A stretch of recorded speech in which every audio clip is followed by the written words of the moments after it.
Bonjour à tous. Bonjour à tous ceux qui sont déjà là, qui ont mis leur réveil, leur horloge, leur alarme pour être présents à 13h13. Alors je vois qu'il y a des bugs. Là pour l'instant, je viens de voir qu'il y avait des bugs qui s'affichaient. Donc j'espère que c'est bon, que vous me voyez. Donc je disais bonjour à tous et bienvenue sur cet horaire du 13h13. Et justement, Dominique me faisait la remarque que c'est le 13, justement le 13 mars à 13h13, que je n'avais pas pu faire de live hier, dû à mon état de santé. Et ce 13h13, et ben 13, ça faisait peut-être trop de 13. Donc trop de 13 tue le 13. Et fait que du coup,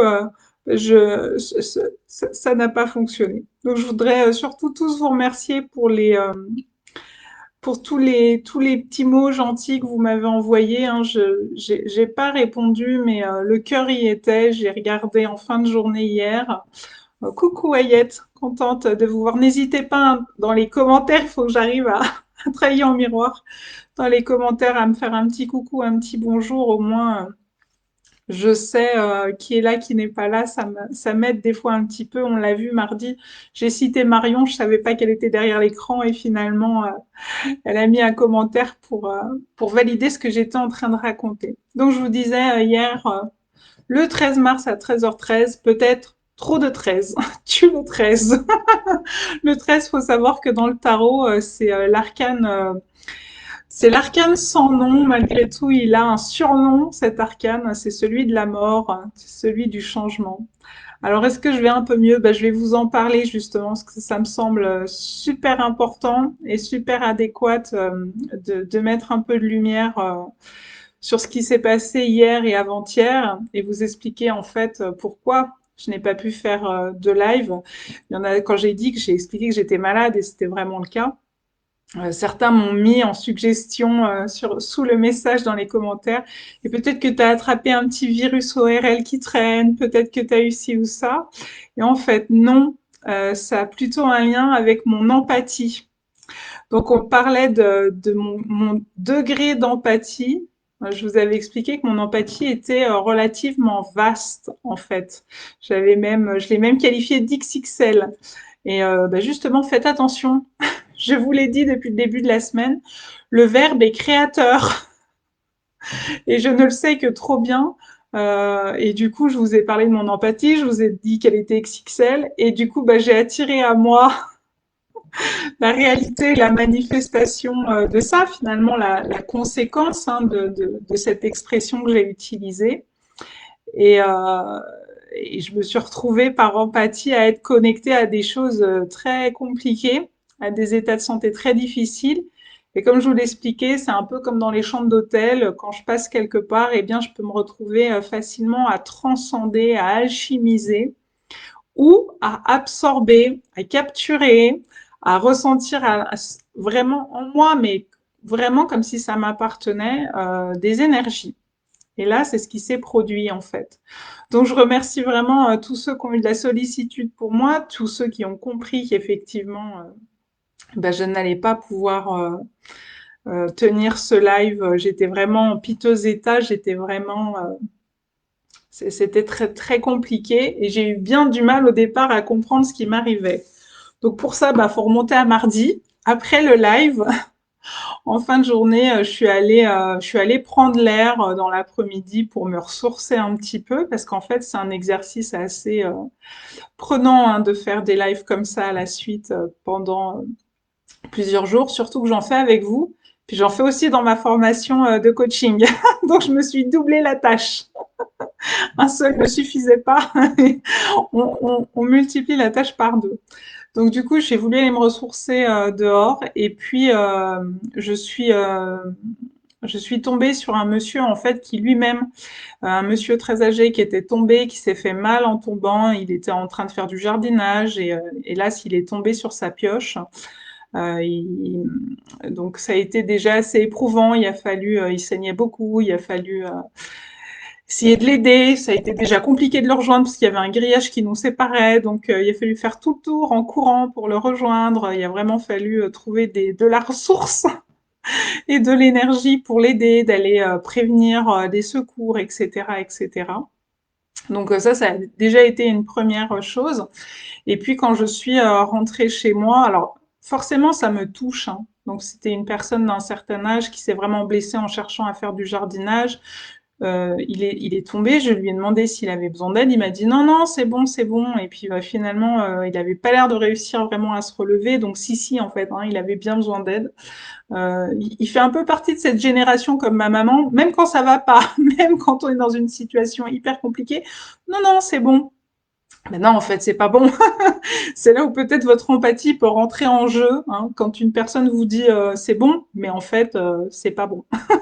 Donc voilà. Coucou Marilyn. Et du coup, ben, j'ai déjà porté secours à cette personne. Et ça m'a vraiment déjà premièrement affectée. Et puis en rentrant chez moi, j'ai reçu un autre message, donc un message d'une consultante, enfin plus exactement du compagnon d'une consultante, parce que je me faisais beaucoup de soucis pour elle. Je pressentais qu'il y avait quelque chose qui n'allait pas. J'étais très inquiète, j'arrivais pas à avoir des nouvelles. Et, euh, et en fait, effectivement, il lui est arrivé quelque chose d'assez grave, au point que ce soit son compagnon qui m'en fasse part et pas elle. Donc je vais revenir dessus dans un instant. Donc ça a été quelque chose de très complexe à réceptionner parce que c'est vraiment une situation qui est difficile et que je pressentais. Et hélas, voilà, je, je, je lui aurais souhaité une autre, un autre déroulé, on va dire, c'est un autre vécu. Et puis j'ai eu une autre consultante qui effectivement, elle aussi, vit quelque chose de très compliqué en ce moment. Donc ces consultantes dont je vous parle, c'est des personnes qui sont quand même proches de moi.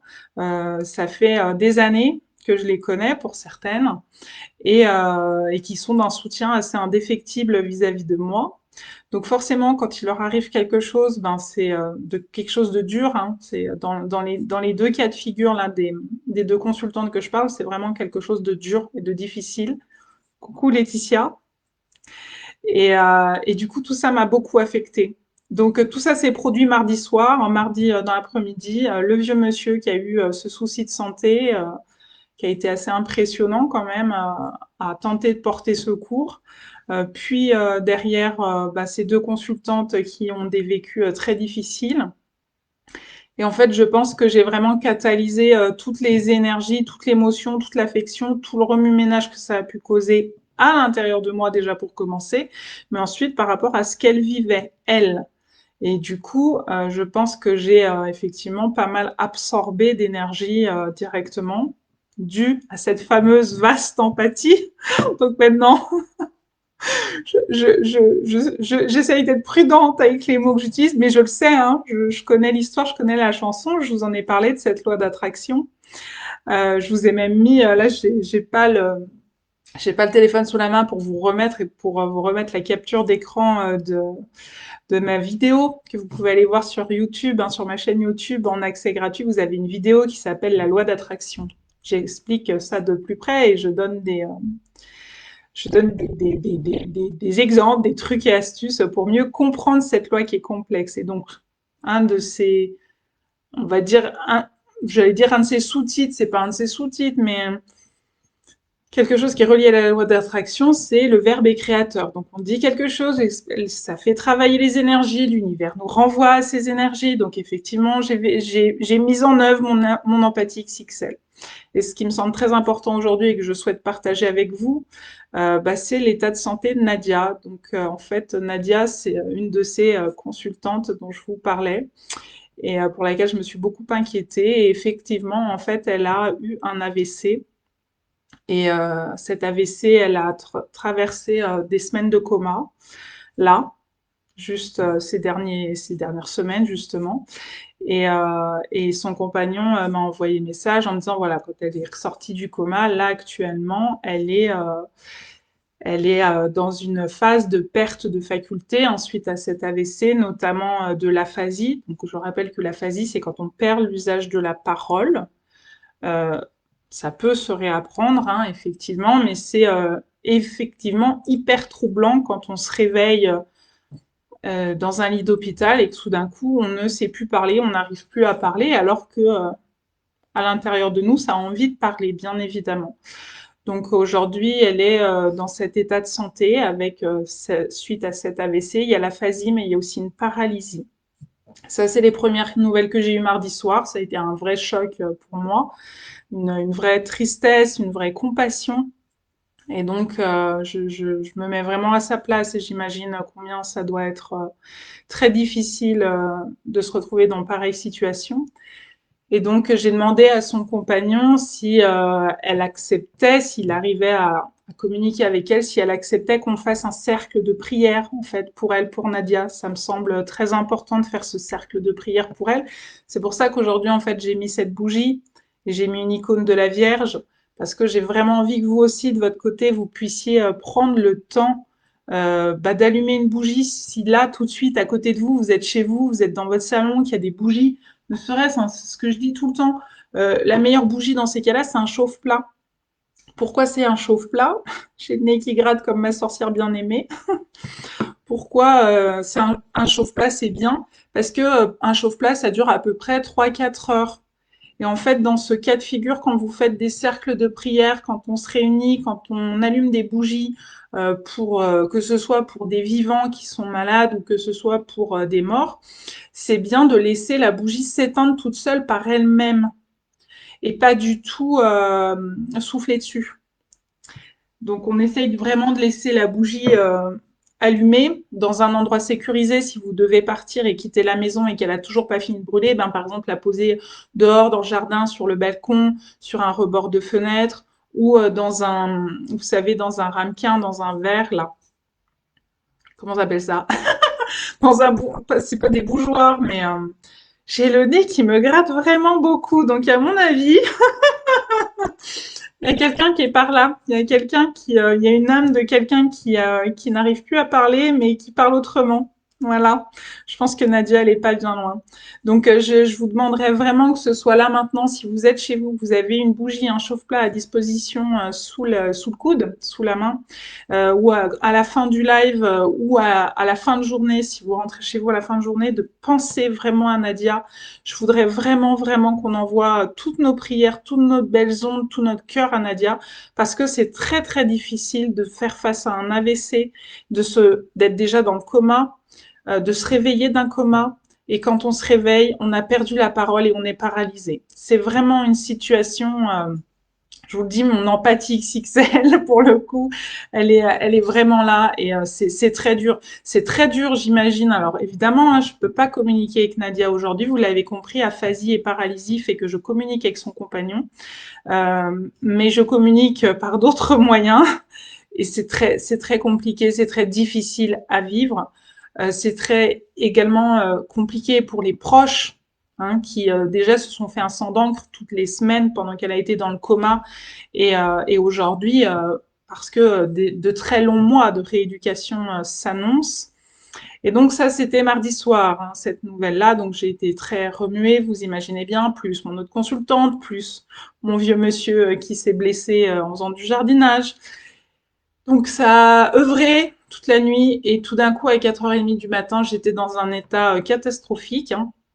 J'ai eu vraiment des sueurs froides, des nausées, des vomissements, des mal au ventre. Enfin, j'avais énormément mal à l'estomac, mais énormément mal à l'estomac. J'avais rien dans l'estomac, donc c'était vraiment très compliqué. Très mal à la tête, vraiment des douleurs, des encéphalées là, au niveau de la tête, c'était juste terrible. Donc, j'en suis arrivée à la conclusion que je me suis vraiment connectée à Nadia et en plus, je le redis, il y avait aussi cette autre consultante et il y avait aussi ce vieux monsieur, ça faisait beaucoup. Je pense que ça faisait trop, comme le 13 mars à 13h13, ça faisait trop de 13. Bah là, ça faisait trop. Donc je pense que j'ai beaucoup absorbé. Peut-être c'était ma manière aussi de vouloir aider Nadia parce que faut dire que c'est une consultante qui a un charme particulier pour moi. C'est que ça a été ma première bienfaitrice, ça a été la première personne qui a utilisé le bouton don en fait, Nadia, et qui m'a fait un don. C'est la première personne qui m'a soutenue et qui a utilisé ce bouton. Et depuis, elle est restée là. Elle lit mes newsletters, elle m'envoie des messages, elle participe à de nombreux cours. Elle a été étudiante régulière il y a quelques temps en arrière, etc., etc. Donc voilà, le dernier contact qu'on a eu ensemble, c'était derrière ma newsletter de février où elle est revenue me voir, me parler pour me dire combien elle était touchée par la situation que je traversais, que ça la touchait, qu'elle voulait aussi beaucoup m'aider. D'ailleurs, je l'ai remerciée à plusieurs reprises dans des publications. J'expliquais qu'elle avait mis plein de likes pour essayer de me remonter. Et je vous avais aussi transmis son blog qui s'appelait Flowerly, tout attaché à l'Y à la fin, et qui est un peu une âme de poétesse quand elle va se balader dans la nature, là, puis qu'elle a envie de partager des citations, des belles phrases qui viennent d'elle, de son âme, qui viennent d'autres personnes. Je vous avais aussi dit qu'elle avait fait une super publication sur Instagram où c'était pour relever de la diversité. Elle avait mis une illustration d'une jeune femme qui avait le vitiligo. Donc c'est des publications très rares évidemment qu'on voit passer. Donc c'était un hommage à la diversité. Donc aujourd'hui j'ai très envie que Nadia vous puissiez l'aider, vous puissiez penser à elle, vous puissiez formuler une prière pour elle, que ce soit à la Vierge, que ce soit dans vos croyances à vous, que ce soit aux anges, etc., etc. Que ce soit juste à Nadia, que ce soit à l'archange Raphaël pour la guérison, j'ai envie de dire, faites la prière qui vous parle, la prière qui vient de votre cœur, et souhaitons-lui tous ensemble qu'elle puisse avoir un rétablissement. Alors rapide, c'est difficile de dire les choses comme ça parce que oui, ça va prendre du temps, mais on espère que ça sera raccourci par nos pensées, par nos prières, par notre amour, par notre flux d'amour, qu'elle se sente portée, qu'elle réussisse à tenir le coup. Et c'est ce que je vous expliquais, ça c'était mardi soir et mercredi matin, j'étais vraiment très très malade. Et j'ai reçu à peine avant 8 heures un message de son compagnon pour me dire qu'en fait le mardi, toute la journée, il n'avait pas osé me le dire parce qu'il venait déjà de me dire la nouvelle qui était un peu déjà complexe à réceptionner, qu'elle avait dû subir une intervention chirurgicale au niveau de l'estomac. Donc, je pense que vous faites des liens et pour la nourrir parce qu'elle est extrêmement dénutrie suite à son coma et à cette paralysie, à son aphasie. Donc, forcément, pour la nourrir directement au niveau de l'estomac. Donc, a priori, l'intervention s'est bien passée, ce qui est déjà une bonne nouvelle. Et peut-être que son corps va pouvoir reprendre un peu des forces, son organisme va pouvoir reprendre des forces aussi pour faire face à tout ça.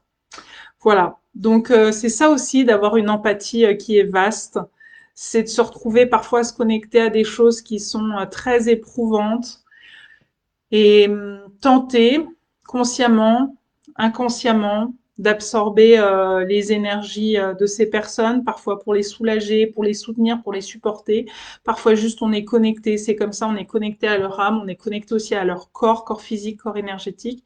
Moi, ça m'arrive régulièrement hein, quand on me parle de personnes, etc., y compris de personnes décédées ou simplement de personnes malades. Là, par exemple, j'ai eu une grand-mère qui m'avait appelé pour sa petite fille de 20 ans et qui me disait, mais elle a une tumeur, on vient de lui découvrir une tumeur et je suis assez inquiète, etc. Est-ce qu'il y a quelque chose qu'on puisse faire? Et en fait, en me connectant, tout de suite, j'ai ressenti en fait la tumeur en question dans le cerveau, du côté du cerveau, etc. J'ai refait confirmer ça par la grand-mère qui m'a dit oui, c'est tout à fait à cet endroit-là. Et parfois, je le vis en inversion, en miroir. Par exemple, j'ai une maman qui m'avait contactée pour son fils qui était décédé d'un cancer et la tumeur en question, moi, je l'apercevais sur la cuisse à gauche, je crois. Et en fait, il l'avait eu, mais à droite. À la cuisse, mais à droite. Enfin, voilà. Parfois, je le sens en miroir, parfois, je le sens vraiment du bon côté, du côté juste. Je le sens sur moi, je le vis en moi, dans mon corps, quand je vous dis que j'ai eu vraiment mal à la tête, là, depuis 24 heures et que vraiment j'ai eu mal à l'estomac et qu'il n'y avait pas de raison particulière. J'ai eu beaucoup d'anxiété aussi qui m'ont traversée parce que des personnes, que ce soit la personne âgée ou l'autre consultante sur laquelle je ne vais pas aller plus loin dans son histoire, traversais aussi une phase, un événement de grosse anxiété, là, hier et avant-hier. Donc, en tout cas, sujet à l'anxiété. Donc, voilà. Donc, c'est ça aussi l'empathie. Et c'est pour ça que là, je ne sais pas si vous avez lu le titre que j'ai mis à ce live, j'ai mis l'empathie de point don ou fardeau, point d'interrogation. Alors, je vais ouvrir les guillemets, je vais tout de suite préciser que cette question don, enfin cette expression don ou fardeau ne me vient pas de moi, mais vient de Dolores Cannon qui canalise et qui, dans une de ses canalisations, a utilisé cette expression. Je ne fais que la reprendre. Pourquoi je le précise? Parce que je viens de vous le dire, le verbe est créateur. Et je sais que par loi d'attraction, on se retrouve à vivre des choses en réponse. L'univers nous répond d'une certaine façon à ce qu'on énonce. Donc là, je ne suis pas en train d'énoncer que l'empathie est un fardeau ni un don avec affirmation. Je pose la question et je reprends surtout la question de, de Dolores Cannon. Je vois Catherine qui dit bonjour, je suis désolée du retard, je reviens du refuge. Ok Catherine, je me permets du coup, je veux juste redire à Catherine parce que Catherine, je sais qu'elle fait partie des personnes qui vont déposer une bougie. Donc voilà, Catherine, tu as du retard. Si tu peux regarder le replay quand on aura fini, j'ai demandé de déposer une bougie pour Nadia, qui est une des consultantes et qui a eu un AVC. Et c'est assez, moi je vais dire, c'est assez grave, pour pas dire extrêmement grave, puisqu'elle a perdu la parole et elle est paralysée. Donc, j'aimerais bien vraiment que le plus de personnes possible posent des bougies et des prières, des belles intentions pour elle. Voilà, donc ce cercle de prière me tient à cœur, on l'a posé. J'espère vraiment que même les personnes qui passeront par le replay plus tard dans la journée ou dans les jours à venir qui tomberont dessus, n'hésitez pas. Nadia, ça va durer des semaines et des mois, sa rééducation. Il n'y a jamais trop de bougies ni trop de prières. Il n'y a jamais de trop de belles intentions. Donc, merci Catherine, ce que je vois que tu mets oui, oui, je le ferai. Donc, voilà, c'est ça qui compte. Donc, côté empathie, je vous ai expliqué dans le live d'avant, je peux pleurer intérieurement. C'est comme si j'étais brisée quand je suis en contact avec l'histoire d'une personne. Je ne pleure pas extérieurement, je pleure intérieurement. Et puis, il y a d'autres fois où effectivement je pleure extérieurement. Je vous ai aussi donné des exemples et je reviendrai pas dessus. Donc je pleure en présence des émotions des autres qui sont très fortes, qui sont très puissantes et la vague émotionnelle m'emporte et m'habite. Donc là, vous comprenez bien, c'est pareil, là, la souffrance et les douleurs ou l'anxiété, etc., m'habitent, même si ça appartient à quelqu'un d'autre. Tout ce stress ou toutes ces douleurs physiques peuvent m'habiter. Je peux donner encore un autre exemple. Quand Fabrice est décédé, il est venu me voir dans la nuit, mais je vous rappelle le contexte. Ma maman a été héliportée en urgence au CHU pour un problème cardiaque et elle était entre la vie et la mort. Et Fabrice est décédé quelques jours après. Et quand Fabrice est décédé, moi j'ai eu tellement mal au cœur cette nuit-là que je me suis dit mince, est-ce que c'est ma mère qui est en train de mourir et que c'est ça que je ressens parce que je sentais une douleur cardiaque hyper atroce. Vraiment, j'ai cru. J'ai dit ça, c'est la mort. Hein. Soit c'est ma mère, soit c'est moi qui suis en train de mourir ou qui vais pas tarder à mourir. C'est le précurseur que le cœur il va lâcher. Et en fait, le lendemain matin, j'ai appris que Fabrice était décédé. Et selon toute probabilité, il est décédé au niveau cardiaque, d'un problème cardiaque donc brutal et radical. Et donc c'est ça que j'ai ressenti et c'est ça, c'est lui qui était venu me dire, sauf qu'à l'époque, vous voyez bien, j'avais la tête dans le brouillard et dans tous mes ennuis personnels et j'ai pas compris que c'était Fabrice qui venait me dire voilà, je suis mort et je suis mort comme ça. Voilà. Mais une fois le brouillard dissipé, tout ça s'est éclairci et tout ça est apparu très clair. Et puis ensuite, j'ai pu aussi le contacter, connecter avec lui, donc voilà. Mais pour vous dire, c'est tout ça aussi l'empathie. Donc, c'est se relier à ce point-là aux autres quand on a cette empathie relativement vaste. Et puis, il y a un autre cas de figure dont je vous ai pas encore parlé, c'est quand je pleure extérieurement, mais sans connaître réellement l'autre dans la vraie vie, sans l'avoir vu, sans être en présence de ces personnes. Simplement, je suis en présence de leur vécu. Je vous donne un exemple qui m'est arrivé quand j'étais jeune. Avec mes parents, on regardait les informations et je saurais pas vous dire, 10 ans, 12 ans, je me souviens pas vraiment de l'âge que j'avais. Et dans ces informations, ce qui était raconté, c'était qu'il y avait un homme avec un enfant pour un baptême de deltaplane. Donc le delta, on n'est pas loin du parapente, c'est pas encore ça le deltaplane, c'est la voile en triangle là, et puis on s'accroche avec un arceau les mains. Et le corps est censé être comme dans un sac de couchage. Et en fait, cet instructeur en deltaplane, il avait oublié son sac de couchage à lui. Donc il ne s'en est rendu compte qu'une fois en vol. Et donc, il tenait qu'à la force des bras. Tout l'intérêt du sac de couchage où on met ses jambes dedans, les siennes et celles de la personne avec qui on fait faire le baptême de deltaplane, donc avec cet enfant, lui aussi un sac de couchage, pour que on puisse se poser. Et là, du coup, les barrières du deltaplane, elles ne servent qu'à donner la direction. Sauf que là, dans son cas de figure à lui, il avait pensé au sac de couchage pour l'enfant, pas au sien, et du coup, il ne tenait lui qu'à la force des bras tout le poids de son corps. Donc, je ne sais pas si vous voyez venir la suite, mais merci Ayette pour la bougie allumée, et peut-être Laetitia aussi, puisque je vois que tu as mis idem. Et tout le poids de son corps, on ne peut pas le tenir éternellement, c'est un vol qui est quand même relativement long, au moment où on saute de la falaise avec son deltaplane, et le moment où on va atterrir. Et donc, il s'est rendu compte qu'il ne serait pas capable de tenir jusqu'au bout, jusqu'à l'atterrissage, qu'il allait lâcher. Et quand il s'est rendu compte qu'il allait lâcher, qu'il était dans cette situation périlleuse et qu'il avait la vie d'un enfant entre les mains sur son deltaplane, eh bien, il a donné les instructions à cet enfant, comment faire pour atterrir, comment faire pour lui s'en sortir. Et du coup, lui, après, il a lâché. Et là, pour le coup, on peut parler d'un certain sacrifice, c'est-à-dire qu'il a essayé avant tout de sauver la vie de l'enfant pour que l'enfant puisse atterrir, et ensuite, il a relâché, et il est décédé effectivement dans sa chute dans les airs, quoi. Et l'enfant, lui, s'en est sorti, il a réussi à atterrir et il s'en est sorti en vie.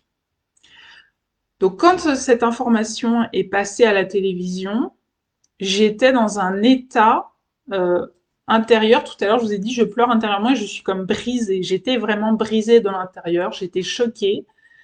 Mais plus que ça, j'en ai vraiment pleuré, comme si c'était à moi que ça arrivait. Et non seulement j'ai eu de l'empathie pour cet homme hein, qui a quand même sacrifié sa vie pour tenter de sauver celle de cet enfant, en se rendant compte, je me mets à sa place quand la personne se rend compte qu'elle ne va pas pouvoir survivre, qu'elle va mourir, mais qu'avant de mourir, il faut absolument transmettre tout ce qu'on a à transmettre à l'autre pour que l'autre ait une chance de survivre. Pas comme nous, c'est un état d'esprit très particulier. Donc j'étais déjà très connectée à ça et très connectée aussi à l'enfant qui doit accepter ensuite derrière de vivre avec ça toute sa vie. Toute sa vie, il aura cette expérience en lui qui va le marquer, peut-être même, je ne sais pas, le hanter, ça va dépendre de la manière dont il réussira à transcender cette expérience et de dire, ok, cet homme, il a voulu me sauver la vie et pour ça, il a perdu la sienne, quoi. Et au départ, on voulait juste s'amuser et faire un baptême de deltaplane, quoi. Ça, c'est une grosse distorsion, quoi. C'est très compliqué. Bref, j'étais effondrée intérieurement, extérieurement, et mes parents ne comprenaient pas. Mais qu'est-ce que t'as? Puis c'est passé à la nouvelle d'après, on est aux infos, hein, il y a une nouvelle, puis une nouvelle, puis une nouvelle. Mais qu'est-ce que t'as? Et je leur explique, et mes parents haussent les épaules. Pourquoi? Parce que pour eux, ça ne les touche pas autant. Ça n'a pas de sens que je pleure comme si c'était une tragédie qui était arrivée dans notre famille et qui s'était produite là, dans la minute. Je pleurais comme si c'était voilà, comme si j'étais la veuve peut-être de la personne en deltaplane ou comme si j'étais les parents du jeune garçon qui attendait dans l'aire d'atterrissage et qui voyait arriver que l'enfant et pas l'instructeur et que l'enfant doit raconter son histoire, quoi. Voilà, ça m'a vraiment pris aux tripes, hein, au cœur. Et du coup, je me suis réellement effondrée. Et je ne comprenais pas que mes parents ne soient pas plus touchés que ça par cette histoire. Comme eux ne comprenaient absolument pas pourquoi j'étais autant touchée par cette histoire. Donc voilà. Et ça c'est un exemple parmi des centaines, des milliers d'autres que j'ai traversés dans ma vie, quoi. Et c'est très complexe de faire entendre aux gens à quel point je peux tout ressentir et être très connectée à tous les vécus intérieurs et toutes les énergies de toutes les situations plutôt difficiles, quoi. Donc ça, c'est un des exemples que je peux vous proposer sur je pleure ou je suis très connectée ou je suis dans l'empathie, même quand je connais pas du tout la personne, même quand c'est juste en lien avec un vécu. Euh, j'ai Marion qui me fait un coucou. Donc bonjour Marion. Marion, je vais t'inviter à regarder le replay quand tu auras le temps, mais dans la journée, ça serait super parce que le tout début de ce live, je demande un cercle de prière pour quelqu'un et ça compte beaucoup pour moi. Je referme la parenthèse. J'ai un autre exemple que je peux vous donner aussi. C'est pareil, c'est une personne que je ne connais pas, mais je connais une personne qui le connaissait. Et, euh, et donc c'est un acrobate aérien qui a fait une démonstration un jour, comme chez nous on a ce qu'on appelle les montgolfiades, où on peut faire un tour en montgolfière pour ceux qui viennent voir, pour les visiteurs, etc. Et puis il y a tout plein de montgolfières ce jour-là, voilà. Bah là il y avait eu pareil du spectacle aérien, il y a eu des acrobaties, il y a eu plein de choses, et Tancred avait une démonstration à faire où il devait, comme il est acrobate aérien, s'en aller jusqu'à une certaine hauteur dans les airs en étant accroché à une sorte de plus petit ballon qu'une montgolfière, mais bon, pour vous donner l'idée, c'était ça. Et la fin du spectacle disait, tu lâches, arrivé à une certaine hauteur, bah, tu lâches, il est acrobate, hein. Il y avait une ficelle qui permet de descendre certainement plus simplement pour réatterrir, donc c'était un acrobate aérien. En fait, il n'a pas lâché, il est parti avec le ballon. Là, c'est pareil, quand on m'a raconté cette histoire, mais j'ai été extrêmement touchée, à la fois par, bah, pour ceux qui restent, parce qu'il avait une femme, il avait des enfants qui étaient au sol hein, ce jour-là, et il part, et on sait que quand il part dans ces airs, ben, c'est pareil, c'est comme la personne avec le deltaplane, on ne peut pas rester accroché des heures entières à la force de ses bras, même quand on est acrobate aérien ou un pro du deltaplane, indéfiniment. Et le ballon lui redescend pas. Donc voilà, il y a vraiment toute cette histoire-là qui m'a beaucoup touchée. Et puis aussi, me mettre à la place de Tancred où je me dis, à ce moment-là, il y a quelque chose qui se joue en lui. Il y a quelque chose qui dit, j'ai envie d'aller voir là-haut. J'ai envie, je veux pousser l'expérience. Alors évidemment, hein, certains se sont posé la question d'une forme de suicide. Moi, je me suis davantage posé le sentiment d'une sorte d'ivresse. Pas au sens strict du terme, hein, pas il était alcoolisé et du coup il savait plus ce qu'il faisait. Non, non, une sorte d'ivresse de sa passion, d'ivresse de l'air, d'ivresse de vol. Je ne sais pas si vous avez déjà justement fait du deltaplane, de la montgolfière ou du parapente, ce genre de choses, avec ce sentiment de... C'est très particulier parce qu'on vole, c'est un des plus grands rêves de l'homme, c'est d'être capable de voler et d'être comme ça dans les airs, c'est un sentiment, on a l'impression d'être effectivement presque seul au monde et il y a quelque chose de très presque magique à ça. Même quand on est en saut biplace à deux personnes, en fait, l'autre n'existe pas vraiment, il y a pas tout ça. Il y a l'émerveillement est si grand, quoi. Donc ça peut être comme ça peut être une ivresse qui nous emporte et puis voilà, est-ce qu'on conscientise bien tout à ce moment-là? On a juste le goût de et puis on oublie le reste. Voilà, donc tout ça m'a beaucoup touchée et voilà, ce genre de situation, c'est le genre qui me touche. Là, je vous donne des exemples pour les humains, mais ça existe aussi, mon empathie pour les animaux, bien évidemment.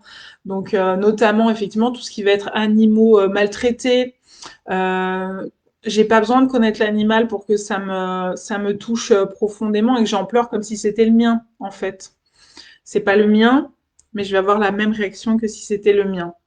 Je peux aussi avoir des animaux qui vont pas être des animaux domestiques, donc pas ce sentiment que ce soit mes animaux, mais ce sentiment d'un manque de reliance qui amène, par exemple, à une maltraitance d'un animal, même de la faune sauvage, ou des choix qui sont faits par les hommes qui vont me choquer, mais au-delà du mental et du fait que ça peut choquer, c'est mon cœur qui va ressentir des choses par rapport à un manque de reliance en fait entre le règne humain et le règne animal. C'est des choses qui peuvent m'envahir énormément. Je peux y penser pendant des jours, des heures.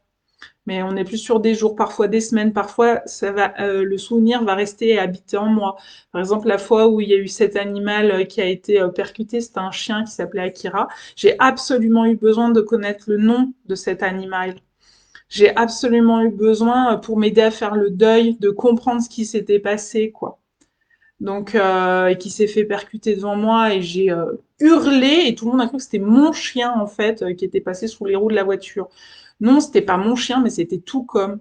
C'est un chien avec lequel j'ai eu une connexion pendant quelques instants. Cette connexion, elle a suffi à faire que c'était difficile, pour pas dire insupportable, de voir que le conducteur de la voiture ne s'arrête pas, de voir que je supplie d'avoir de l'aide au bord de la route. Le chien était encore en vie à ce moment-là, même si très probablement il faisait une hémorragie interne parce qu'il est mort très rapidement, et où je suppliais d'avoir de l'aide pour l'emmener à la clinique. Et les gens n'aident pas, les gens ne s'arrêtent pas, les gens s'arrêtent, mais c'est pas pour autant qu'ils prennent en charge le chien et qu'ils disent oui, moi je vais l'emmener à la clinique. Enfin voilà, ça a été très violent pour moi de me rendre compte d'une sorte de fossé entre ce que moi je ressens et tout mon cœur qui va pour telle personne ou tel animal ou telle situation, et puis d'autres personnes, bon bah c'est la vie. C'était qu'un chat, c'était qu'un chien. Voilà, ça c'est des trucs. Bah moi c'est pas qu'un chat ou qu'un chien ou bah c'est comme ça, c'est la vie quoi. Ça c'est vraiment le truc. J'ai beaucoup de mal à comprendre cette sorte d'indifférence. Ça glisse. Moi ça glisse pas du tout. Akira il est en moi je pense jusqu'à la fin de mes jours quoi. Donc et c'est pas le seul. Et c'est pas le seul. Donc ça c'est très complexe. C'est pareil quand il vous arrive des choses là comme il arrive à Nadia, mais il y a pas eu qu'à Nadia, il y a d'autres personnes là. Vous me contactez les uns les autres. Je vois que Béatrice a mis une bougie. Merci Béatrice. Vous me contactez les uns les autres pour vos parents, pour des décès, pour des maladies, pour des accompagnements, pour vous-même, etc. À chaque fois, ça me touche très personnellement. Ne croyez pas que je le fais euh, avec une sorte d'automatisme, pas du tout. Je le fais très profondément, je le fais vraiment, j'y mets tout mon cœur, j'y mets toute ma connexion, quoi. C'est des choses qui sont très importantes. Et alors, Catherine, dans un autre live, tu m'as dit, mais par rapport à cette empathie, tu parles de pleurer, de l'émotion, de la tristesse, mais qu'en est-il de la colère? Et je t'avais dit, oui, des fois j'ai capté de la colère des autres et je l'ai fait devenir mienne à force de l'absorber, mais j'avais pas lu en fait en dessous ce que tu avais rajouté. Entre-temps, je l'ai lu et en fait, je voudrais apporter une précision. Toi, tu expliquais que tu étais en colère quand tu étais face à des situations de l'ordre de l'injustice, si ma mémoire est bonne, et que c'est ça qui te mettait en colère. Mais ça, c'est pas de l'empathie en fait. Ça, c'est différent de l'empathie. C'est la question de l'empathie. Ça ressemble plus à ce que je te raconte, ce que je racontais dans le live d'avant, à savoir, je capte la colère que l'autre peut ressentir et je la fais devenir mienne. J'ai l'impression que c'est la mienne. C'est pas je la fais devenir volontairement mienne. J'absorbe la colère de l'autre et du coup, elle vit en moi, elle m'habite, comme la tristesse m'habite, comme la colère peut m'habiter, etc. Mais ce n'est pas à moi, c'est à l'autre. Seulement, je l'ai absorbée. Du coup, des fois, je la matérialise, je la mets en jeu, je la fais devenir la mienne alors que c'est pas la mienne, ni la tristesse, ni la colère. Là, ce que toi t'exprimais en disant je vois une situation vécue, par exemple avec des animaux ou autre chose, je sens une injustice, la colère me monte au nez. Et en fait, c'est pas pareil, c'est pas l'empathie. Ça, davantage que tu as exprimé, ça existe, hein, c'est tout à fait exact. Mais ça, souvent, c'est une blessure qu'on porte en nous et qui est encore vive. C'est une blessure qui est non guérie ou insuffisamment guérie. Et là, dans le cadre de ce que tu as exprimé, je pense que c'est la blessure d'injustice. Donc, je pense que la situation de laquelle tu deviens témoin, donc tu es le témoin de telle ou telle situation, te met dans tous tes états parce que cette situation, elle vient appuyer sur la blessure en question. C'est comme si demain, tu te blesses vraiment, tu as une vraie blessure et ça ne cicatrise pas bien. Si demain je t'appuie dedans ou je te marche sur la main ou le pied ou je sais pas quoi là où il y a la blessure, bah ça va te faire sauter en l'air quoi. Tu vas hurler de douleur quoi. Mais t'as pas vu que j'avais mal? Pourquoi tu m'as marché dessus? Tu vois quelque chose comme ça. C'est je peux pas contenir la colère, c'est trop horrible parce que la blessure en fait elle est pas guérie parce que la blessure elle est pas assez cicatrisée. Donc ça reste une blessure vive. Et chaque fois qu'une scène ou une situation va mettre en jeu cette blessure, à chaque fois, clac, clac, clac, clac, clac, ça va venir appuyer dedans et ça va faire très mal. Donc ça, c'est différent de l'empathie. Si vous avez des questions au sujet de l'empathie, que ce soit sur mes vécus ou par rapport à vos vécus à vous, vous n'hésitez pas, hein, vous mettez dans les commentaires et j'essaierai d'y répondre. Donc là, je vous ai donné des exemples pour le règne humain, pour le règne animal, ça marche aussi pour le règne végétal. Donc je peux aussi beaucoup souffrir. Et là, je vous disais tout à l'heure, mes parents, ils avaient déjà du mal à comprendre pourquoi j'étais touchée dans l'histoire du gars du deltaplane qui est décédé, etc. Alors imaginez quand je commence à me sentir mal parce que je vois des gamins arracher des fleurs ou des feuilles. Vous savez, souvent, on les voit la tirer dans les haies, tac, tac, tac, tac, tac, ça arrache les feuilles comme ça au pif. Et moi-même, j'ai dû le faire quand j'étais enfant. Hein. Je tape pas sur la tête des enfants pour autant. Ou d'arracher des pâquerettes, on adore ça. On arrache les fleurs là pour rien, juste pour les laisser retomber par terre. Voilà, c'est juste le plaisir ou l'inconscience de tac, tac, tac, tac, tac, tac. Et ça, c'est des trucs, c'est super dur pour moi. Parce que je suis connectée. Et c'est ôter une vie, quoi. Sandrine, mais comment fais-tu pour absorber tous ces sentiments pour rester zen? C'est ce que je disais au tout début du live. Je pense qu'hier, par exemple, j'y ai pas absorbé. Si, j'ai absorbé, mais c'était trop. Ça faisait trop d'absorption, ça faisait 3 vécus. Là, ça faisait la personne âgée qui est tombée, qui était tout seul. Hein. Faut quand même bien se rendre compte que ce monsieur, il était tout seul. Il est tombé sur sa pioche. Et il était par terre et il pouvait pas se relever. Et après, quand je l'ai approché, que j'ai commencé à lui parler, etc., j'ai réalisé qu'en fait, il devait avoir une polyarthrite. Donc, il perd facilement l'équilibre. Vous savez, c'est les doigts tout crispés comme ça. Donc, il était déjà non, avec des soucis de santé. Il était tout seul dehors. Et alors, mon gros stress, parce que on a eu une conversation et cette conversation, je lui ai dit, bon, maintenant, je suis là. On va s'occuper de retourner on va déjà prendre les choses dans l'ordre. Et puis, si vous êtes là, c'est qu'il y a la maison là quelque part autour. Et moi, je l'ai dit vraiment de cette ère, comme je viens de vous le dire, très naïvement, sans penser qu'en fait, c'était une personne âgée, qu'on n'était pas loin d'un EHPAD. Et en fait, il m'a répondu avec une voix, la maison sur un ton presque ironique. Là, si tu veux. Et à ce moment-là, dans sa manière de m'avoir répondu, j'ai compris que j'avais touché une corde sensible, quoi. Qu'il était plus justement à sa maison, que c'était peut-être pour ça qu'il faisait du jardinage, parce que c'est ce qu'il avait l'habitude de faire chez lui, et que c'était dur en fait.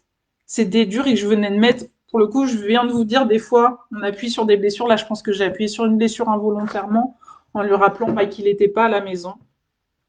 Alors, merci Misty, merci de ta visite. Voilà. Et c'est vrai que c'est super dur.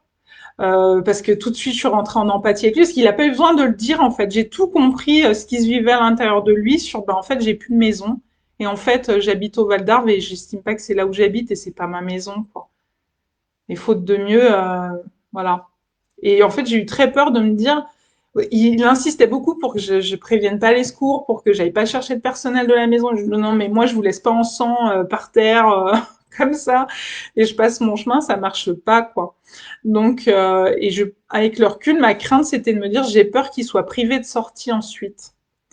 Parce que, vous le savez, le personnel médical, il peut pas être accompagné, on peut pas, pour chaque résident qui veut faire une activité, ne serait-ce que faire un peu de jardinage dehors, on peut pas mettre une aide-soignante avec, quoi.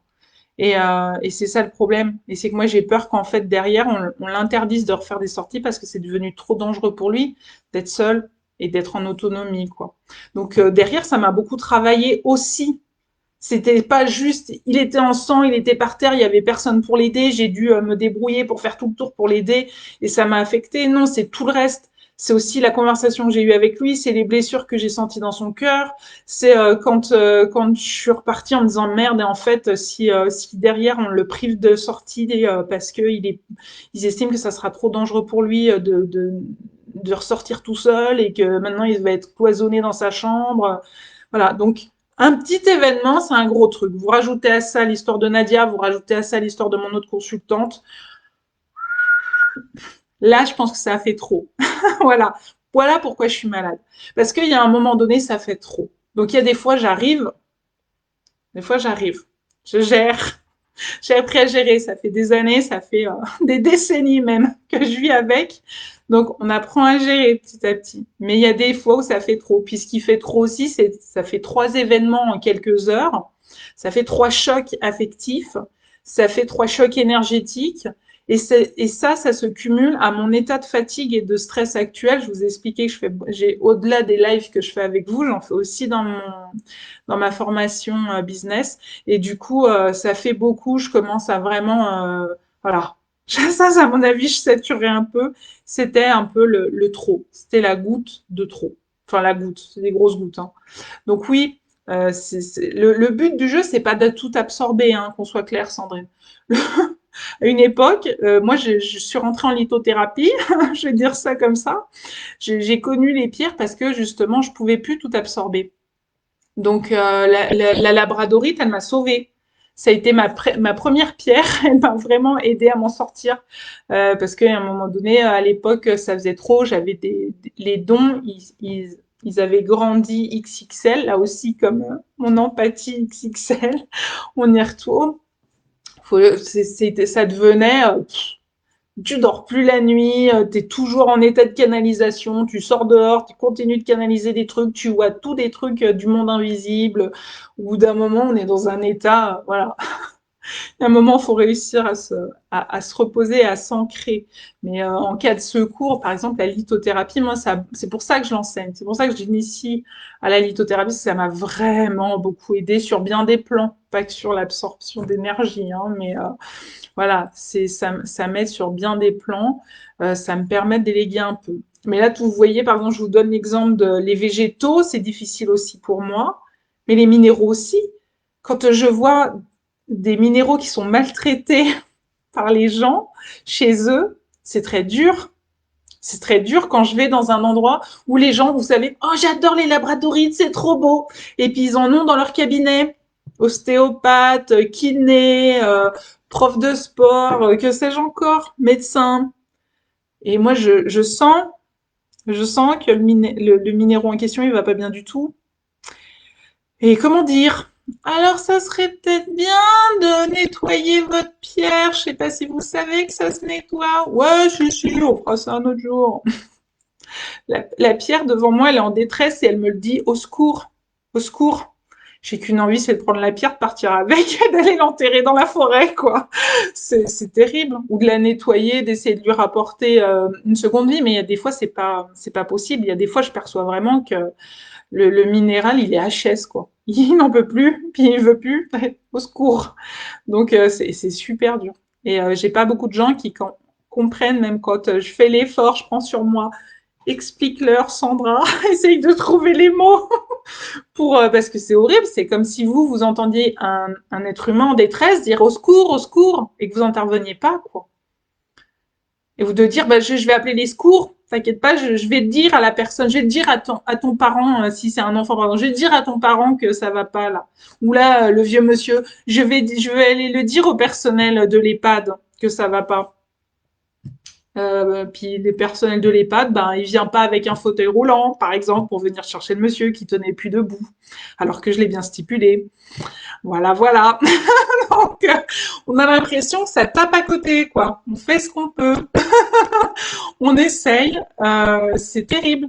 Et juste, alors pour vous faire rire, juste avant le vieux monsieur, l'histoire du vieux monsieur, donc je me promenais, j'étais avec ma maman en fait, hein, quand je me suis fait cette sortie, et on a rencontré un ver de terre. Et le ver de terre, il n'était pas dans la terre, il était sur le goudron.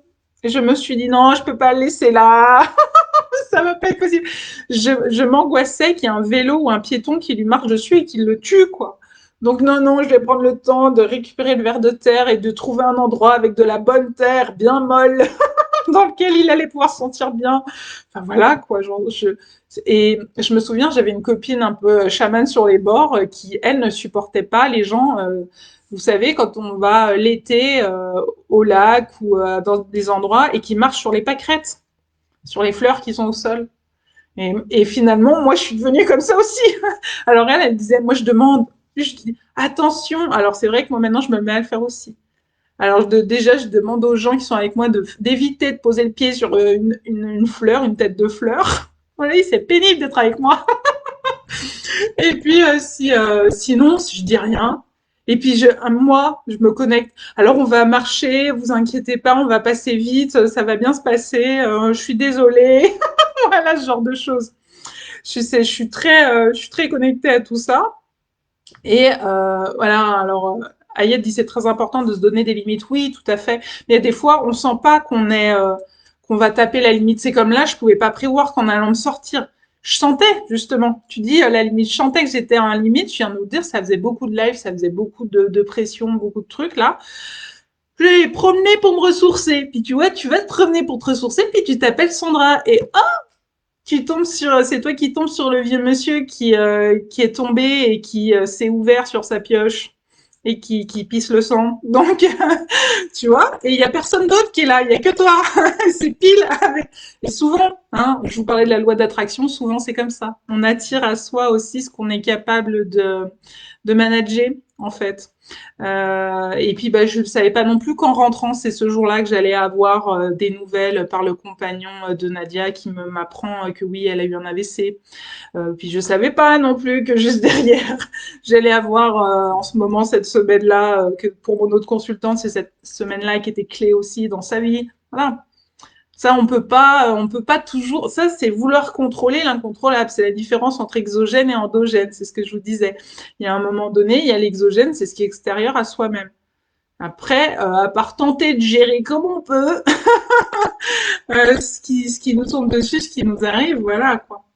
Il y a parfois, on peut se dire, moi, je vais faire pour, par exemple, je peux me dire, je vais aller me promener, prendre l'air pour me ressourcer, pour me, voilà, renouveler aussi mon air intérieur, me faire du bien. Mais tu vois, en allant me promener, bah, ce qui m'arrive. Et c'est pas la première fois, hein, ça m'arrive souvent, ce genre de truc. C'est souvent, je vais me retrouver, par exemple, sur des accidents. Sur des accidents, les autres n'interviennent pas. Moi, je peux pas ne pas intervenir là, ce chien qui se fait percuter par une voiture. Je peux pas juste fermer les yeux et continuer de tracer mon chemin. Ça, c'est pas possible. Voilà. Mais il y en a qui le font. Et du coup, bah, ça glisse, effectivement. Ils se retrouvent pas dans des situations comme moi parce qu'ils s'en échappent de ces situations-là. Donc voilà. Exemple parmi d'autres. Alors, pour revenir au végétal, pour vous dire, par exemple, quand j'ai sur la tombe de ma grand-mère, ma mère a décidé de mettre un tour en buis. Donc le buis, ça pousse, il faut couper le buis chaque année pour garder juste le bon niveau de taille pour la petite haie autour de la tombe. Et ben voilà. Alors déjà, je préviens tout le monde, attention, c'est le jour du coiffeur. Donc tous les esprits du buis, je vous invite à sortir. Voilà. Et à ne pas rester dans le buis au moment où je vais sortir les ciseaux. Et je le fais tout au sécateur, je refuse de le faire au taille haie parce que ma mère m'a dit, mais attends, ça une plombe, quoi. Et j'ai très mal ensuite au poignet, j'ai des ampoules aux doigts, j'ai les mains en sang. Mais il faut que tu arrêtes le sécateur, sinon on va acheter un taille haie. Bon. On a acheté un taille haie, le grand ciseau, là. Et ça fait mal aux plantes. Donc non, en fait, c'est pas possible. C'est pas possible. Je veux pas faire mal aux plantes, puisqu'elles le supportent pas, ben on va reprendre le sécateur. Voilà. Donc, et ma mère dit, mais sinon, un taille-haie électrique, pire, pire, c'est massacrer la tronçonneuse pour moi. Donc, stop. Et voilà, et comme je l'ai expliqué, ça je l'ai expliqué, l'histoire des végétaux où on rentre en contact avec eux sur le plan des énergies. Et ces végétaux, ils poussent dans le sens que je leur indique. Ces fameux végétaux, ces buis là autour de la tombe. Et voilà, donc certains, maintenant, ils sont capables de pousser comme ça plutôt que de pousser comme ça. Donc ce qui m'évite de trop les tailler sur la verticale, quoi. Ils ont appris à faire wouhou, ce qui est pas mal, ce qui m'arrange, ce qui m'arrange. Donc voilà, mais je leur parle, etc. On communique, enfin voilà. Mais du coup, oui, c'est une autre vision, une autre approche. Et on peut aller encore plus loin hein, sur tout ça, sans vous affoler, mais pour vous expliquer. C'est la question aussi du sacrifice des végétaux au service des hommes. Quand, par exemple, je veux faire des bouquets de fleurs, quand, par exemple, je veux faire des remèdes, même mes onctions, etc. Moi, je travaille, quand je faisais des onctions et des baumes de guérison avec des plantes, avec les roses, avec le thym, avec le romarin, etc., etc., eh bien, je faisais quand même très, très attention. J'étais très délicate. Je préviens la plante. Ou quand j'allais cueillir dans les champs de camomille, je demandais pied par pied, est-ce que tu es d'accord pour que je te prélève pour aller ensuite derrière faire une onction. Bah, quand c'était non, c'était non. Je coupais pas et je passais au suivant, je reposais la question, suivant, suivant, suivant. Donc les gens vont dire mais elle est dingue, on pourrait pas faire ça à une échelle industrielle. Non, c'est pour ça que je vous dis que je suis une artisan. Je suis une artisan, je travaille avec mes mains, je travaille avec mon cœur, je me connecte vraiment. Je rentre en conscience dans la présence du végétal. Je lui pose la question, je lui explique qu'est-ce qu'il va devenir. Je te cueille pas pour faire un bouquet, je te cueille pour faire une onction, je te cueille pour faire un remède. T'es d'accord, t'es pas d'accord, voilà. Il y a toutes ces questions-là derrière, hein, et pensez pas que je suis la seule illuminée sur cette terre à penser comme ça. Là, je vous ai dit, je fais aussi une formation sur les plantes pour mon plaisir personnel, et on sent que la formatrice, c'est la même chose, hein. L'un des premiers encarts qu'elle nous a donné, c'est de dire comment on cueille les plantes en conscience. Et elle tient vraiment, et elle a beaucoup insisté là-dessus en disant ne me le faites pas autrement que ça. Et ça, c'est se connecter, c'est tout un rituel, c'est toute une question d'entrer en présence avec les végétaux. Même pour faire une infusion, hein, j'entends, ce genre de choses. Voilà. Et respecter si derrière c'est non. Voilà. Parce que si vous, c'est pareil, je vous pose la question, puis vous me dites non, bon bah non. C'est par exemple Nadia, j'ai posé la question à son compagnon, est-ce que c'est possible, est-ce qu'elle accepterait que je fasse partir un cercle de prière ou pas? Et je n'ai pas fait partir de cercle de prière avant d'obtenir son autorisation, et son compagnon lui a demandé son autorisation, et je pense qu'il a vu qu'elle a une aphasie, c'est compliqué de le dire par mots, peut-être ils ont communiqué avec des signes, et c'est ok comme ça. Moi, le mec, il met oulala, je dois aller tailler ma haie. Bah, en conscience, tu préviens avant et tu fais gaffe. Voilà, c'est comme les sapins de Noël. Est-ce que ça vaut le coup de faire mourir des sapins pour les décorer dans votre salon? Moi, c'est toutes ces questions-là. La question de l'abattage des arbres, centenaires ou pas, dans les grandes villes, parce que l'urbanisation, parce qu'il s'agit d'agrandir. Par exemple aussi, il y a des gens qui veulent agrandir l'espace de plein air, quoi, pour que les gens aient plus de place pour faire des pique-niques, des ci, des là. Je me souviens, au lac de mon enfance, ils ont abattu un arbre comme ça. J'étais dévastée. C'est pas possible. L'arbre, il avait, je sais pas quel âge, mais en gros, il n'était pas placé au bon endroit. Il gênait. Il gênait. Mais il gênait rien du tout, quoi. C'est dans ta tête que ça se passe. Mais et du coup, j'étais dans un état terrible. Et là, erreur Sandra, je me suis connectée à l'arbre, à l'essence de l'arbre abattu, et il m'a dit non, là tu fais erreur. Et donc là, c'est aussi important, je vais terminer là-dessus, de distinguer l'empathie de la projection. Moi, j'ai projeté ma peine que cet arbre que je connaissais depuis mon enfance a été abattu. Et lui, il m'a dit non. C'est toute la question qu'on a vue justement dans le dernier cours au mois de février de la mort et du sacrifice, le rapport au sacrifice. En fait, lui, il l'a vu comme une possibilité d'avoir été abattu, comme une possibilité de pouvoir renouveler son essence de vie, si vous préférez, de s'incarner ailleurs et autrement. Donc c'est ça, autrement peut vouloir dire dans un autre arbre, hein. Autrement peut vouloir dire dans un autre végétal, autrement peut vouloir dire dans une autre essence de vie, animale, humaine, etc., etc. Et donc finalement, derrière, c'était un élan créateur, c'était une possibilité de se renouveler, de renouveler son essence de vie. D'où, vous voyez par exemple, autre exemple de la joie du sacrifice. Et ça marche aussi pour certains sapins de Noël. Moi, j'avais beaucoup de mal avec les sapins de Noël immenses sur les places, sur la place de ma ville, là. On va abattre un arbre d'un âge ancestral pour le coller pendant 3 semaines, un mois au centre de la ville, là.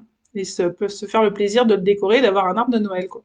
Et ben certains d'entre eux étaient très heureux de finir en arbre de Noël regardé par tous et émerveillant les enfants. Mais c'est pas le cas de tous les sapins de Noël, je tiens à le préciser. C'est comme c'est pas le cas de toutes les camomilles, elles n'ont pas toutes envie de finir ni en infusion, ni dans mes onctions. Donc vous voyez, c'est toute la qualité de la présence à soi et à l'autre, d'être capable déjà de distinguer empathie et blessure à vif, empathie et projection, et savoir gérer effectivement son empathie et de faire qu'elle ne nous envahisse pas. Mais parfois, bah, on y arrive, puis parfois, on n'y arrive pas. C'est ce qui m'est arrivé hier et en fin de journée avant-hier. Voilà. Donc, on va s'arrêter là. Si vous avez des questions encore qui restent, bah, c'est le moment de les mettre. En espérant, et je renouvelle mon souhait et mon vœu de tout début de live pour aujourd'hui, c'est de créer ce cercle de belles intentions, de prières, de cœurs, de bougies, de lumière pour Nadia, pour qu'elle puisse bah, retrouver le chemin de la parole et que son corps puisse retrouver, reprendre des forces et que, pareil, qu'elle puisse sortir de la paralysie. Voilà. De tout cœur, je lui souhaite vraiment et j'espère vraiment qu'on est tous reliés et tous sur cette même longueur d'onde en souhaitant le meilleur à Nadia, en souhaitant qu'elle puisse se reconnecter à son corps et à être de cœur à cœur avec elle dans cette expérience de vie qui est certainement très éprouvante pour elle et très éprouvante pour ses proches également. Alors Mohamed, je vois que tu as mis un petit commentaire. Du coup, je pense que les plantes que tu utilises sont empathiques envers toi pour ton besoin. Va savoir. Va savoir. Peut-être que oui, peut-être que bah, certainement que celles qui disent oui, c'est que oui, elles ont envie d'aider les autres. Elles ont envie de dire bah oui, moi si je peux apporter dans les onctions sacrées du bien aux autres pour de guérison, hein, des onctions de guérison. Oui, oui, oui. Donc c'est que certainement elles ont envie. On peut trouver une photo de Nadia. Non, on ne peut pas trouver une photo de Nadia et je peux même pas vous en proposer parce que moi-même je n'ai jamais vu physiquement Nadia et Nadia n'a mis aucune n'a mis aucune photo sur aucun de ses réseaux sociaux.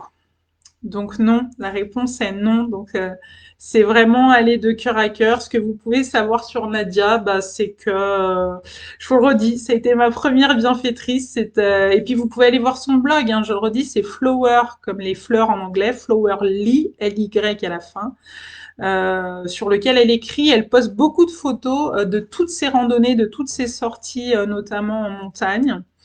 Euh, et qu'elle est, bah, elle est justement, elle est très touchée par la nature, Nadia. Elle est très en lien avec tout ça. Euh, et du coup, bah, c'est une personne très généreuse, j'ai envie de dire, très généreuse, très gentille. Euh, et j'ai envie de rajouter ce petit détail et j'espère qu'elle me pardonnera si jamais elle passe par là. Elle a eu une enfance qui a été difficile et compliquée. Voilà. Et donc, moi, ce que je lui souhaite vraiment, c'est de trouver aujourd'hui de la force en elle pour, euh, pour accueillir cette expérience sans que ça tourne à l'abattement, hein, parce qu'il y aurait de quoi, et et qu'elle puisse réussir à transcender cette expérience de vie qui, quand elle arrive à son âge, est sans doute, je pense, encore plus quoique, je suis pas sûre que ça soit ni comparé ni comparable, mais voilà, elle était pas loin de la retraite, là, Nadia. Elle était pas loin de passer une autre partie de sa vie, quoi. Donc, c'est pas forcément comme ça qu'on projette. Mais de toute façon, mais même quand on a 20 ans, 30 ans, 40 ans, quand on fait un AVC, quel que soit notre âge, derrière, effectivement, on projette pas forcément la vie comme ça. On l'avait pas vu venir. Ça aussi, on l'avait pas vu venir. Mais voilà, je pense qu'elle a, je pense qu'elle a le courage en elle, de ce que je lui connais. Je pense qu'elle a le courage en elle de pouvoir trouver la force pour surmonter tout ça. Maintenant, je pense qu'un coup de pouce n'est jamais de trop parce que c'est dur. Moi, encore une fois, je me remets à sa place et je me dis, je me réveille dans un lit d'hôpital après 3 semaines de coma. Je sais pas vraiment, à mon avis, ce que je fais là. J'essaye de communiquer, je peux pas communiquer, je peux plus parler. J'essaye de bouger, je peux plus bouger. C'est un grand choc, faut le digérer. C'est même quand on a une grande force intérieure, c'est très compliqué. Donc même si tout espoir est permis pour qu'il y ait une rééducation et que effectivement un AVC c'est une perte de faculté, et puis après on réapprend d'autres chemins neuronaux pour on ne va plus utiliser les mêmes chemins neuronaux par exemple pour parler, mais on peut à nouveau se remettre à parler.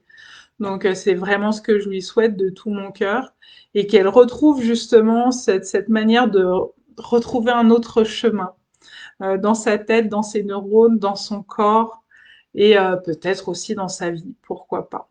Mais en tout cas, beaucoup de lumière, beaucoup de belles intentions pour elle, beaucoup de prières pour que la guérison puisse être là pour elle. Voilà. Donc je vous embrasse bien fort. Et puis on se retrouve peut-être. Je me méfie maintenant. On essaye de se retrouver demain, 13h13, pour un nouveau live, pour celui du vendredi. Voilà. À bientôt tout le monde.